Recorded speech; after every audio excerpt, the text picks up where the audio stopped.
Queridos hermanos, volvemos a encontrarnos en esta reflexión acerca de lo que es la Iglesia. Una reflexión que intenta conocer más en profundidad aquello que los obispos de todo el mundo, reunidos, luego de estudiar, de rezar, de debatir, nos enseñaron en esto que es el Concilio Vaticano II, concretamente en la Constitución Dogmática Lumen Gentium. Hemos estado reflexionando el capítulo segundo referido al pueblo de Dios. Y este pueblo de Dios, recordábamos que en primer lugar es un pueblo sacerdotal y en segundo lugar un pueblo profético. Y ese pueblo profético está tratado en el número 12 de la Lumen Gentium, en el punto 12 de la Lumen Gentium. Allí, en primer lugar, se habla de la presencia del Espíritu que está animando y nos recordaba este punto 12 dos cuestiones muy importantes.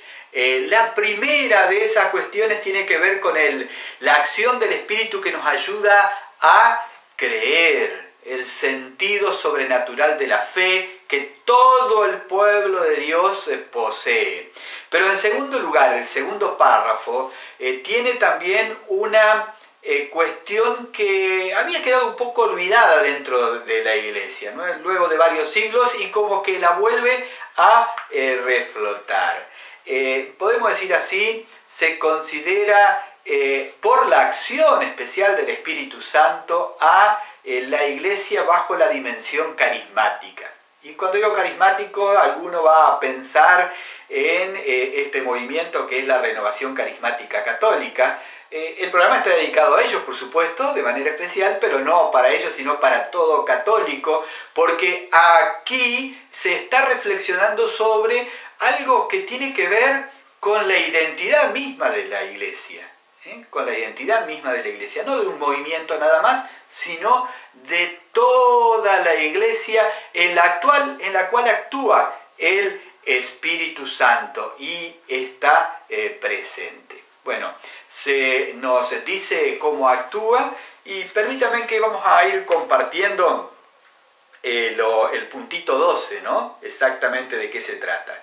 Dice, además, el mismo Espíritu Santo no solo santifica y dirige el pueblo de Dios mediante los sacramentos y los ministerios y le adorna con virtudes, sino también que distribuye gracias especiales entre todos los fieles de cualquier condición, distribuyendo a cada uno según quiere sus dones, con los que les hace aptos y prontos para ejercer las diversas obras y deberes que sean útiles para la renovación y la mayor edificación de la Iglesia. Según aquellas palabras de la primera carta a los Corintios, en la cita, a cada uno se le otorga la manifestación del Espíritu para común utilidad. Estos carismas, tanto los extraordinarios como los más comunes y difundidos, deben ser recibidos con gratitud y consuelo, porque son muy adecuados y útiles a las necesidades de la Iglesia.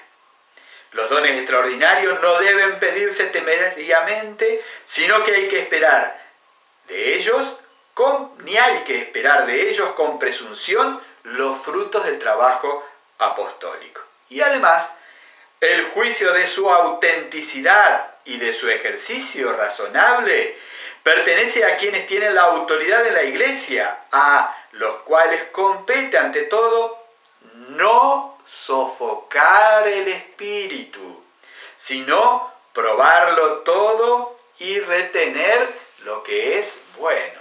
Muy bien, todo se los leí completo porque vamos a reflexionar sobre esto y es bueno que tengamos justamente esta mirada. Esta mirada de algo que, bueno, había sido perdida esa dimensión, por lo menos a través de estas expresiones, de cuestiones que tienen que ver con la Sagrada Escritura. No es que se inventó nada, tiene que ver con la historia de la Iglesia, que se la había tal vez dicho de otras maneras, y acá se vuelve nuevamente a retomar aquello que enseñaba, por ejemplo, San Pablo. Vamos a leer en San Pablo, en la Sagrada Escritura, en 2 o 3 lugares, ¿no? La carta a los romanos, la carta a los efesios, especialmente en la primera carta a los corintios. Permítanme compartirles un trocito de lo que dice allí la palabra de Dios, ¿no? El capítulo 12, del versículo 4 al 11. Dice: hay diversidad de dones, pero todos proceden del mismo Espíritu. Hay diversidad de ministerios, pero un solo Señor. Hay diversidad de actividades, pero es el mismo Dios el que realiza todo en todos. En cada uno, el Espíritu se manifiesta para el bien común. El Espíritu da a uno la sabiduría para hablar, a otro la ciencia para enseñar, según el mismo Espíritu. A otro la fe, también el mismo Espíritu. A este se le da el don de curar, siempre en ese único Espíritu. A aquel el don de hacer milagros. A uno el don de profecía, a otro el don de juzgar sobre el valor de los dones del Espíritu, a este el don de lenguas, a aquel el don de interpretarla. Pero en todo esto es el mismo y único Espíritu el que actúa, distribuyendo sus dones a cada uno en particular como Él quiere.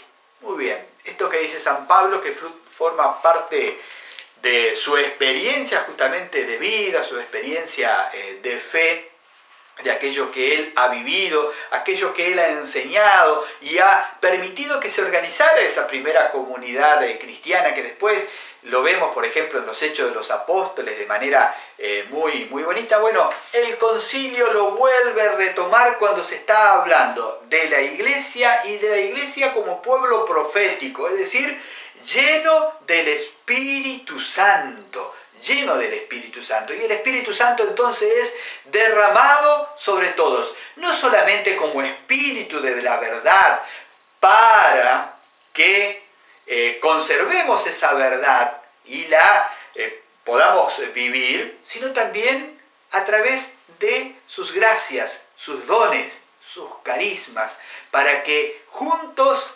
edifiquemos la iglesia. Y este párrafo del concilio que leíamos tiene riquezas muy importantes que es necesario que también hoy volvamos a redescubrir en la meditación, juntos, para hacer una iglesia más espiritual.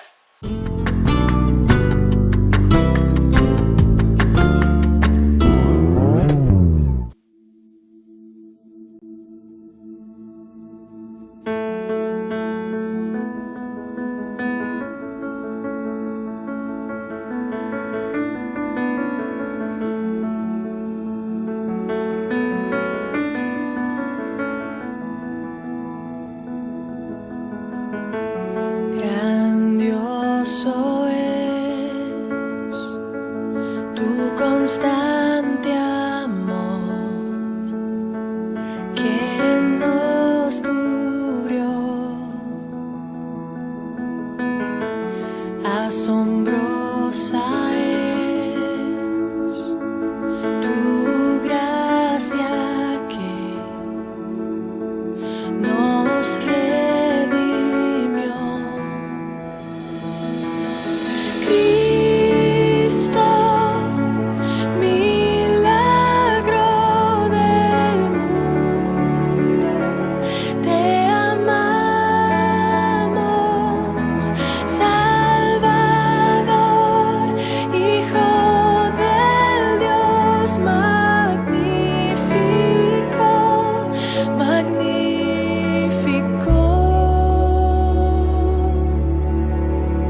decía que tenemos que hacer una iglesia más espiritual.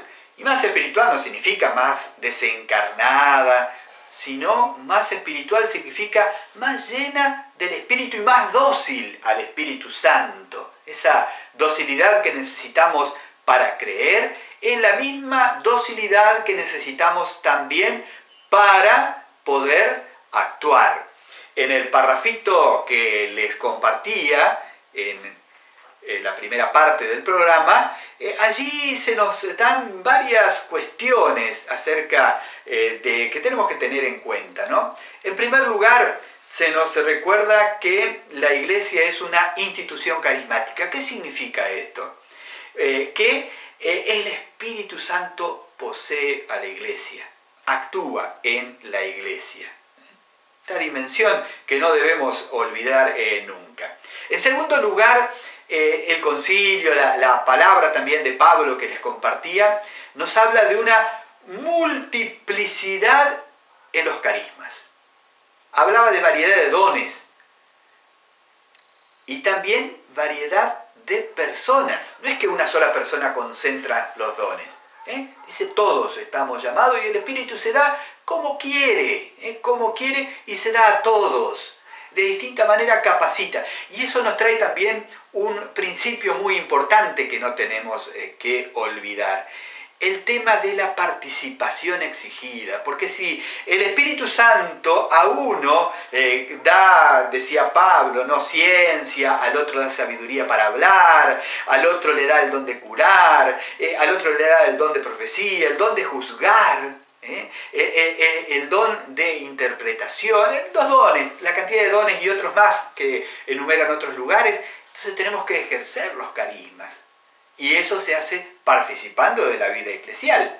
Cuando yo no ejerzo mi carisma, el Espíritu va a actuar seguro de muchas maneras, pero queda ahí como un hueco, con una riqueza dentro de la comunidad cristiana que yo le tengo que aportar, no porque yo sea algo, sino porque el Espíritu va a actuar a través de mí y está esperando que yo aporte aquello con lo cual Él me ha enriquecido, ¿no? La participación exigida. Si recibimos carismas, no tenemos solamente el derecho, sino también el deber de ejercitarlos. Pero algo muy importante también, ¿no? Nos hablaba el concilio acerca del discernimiento pastoral.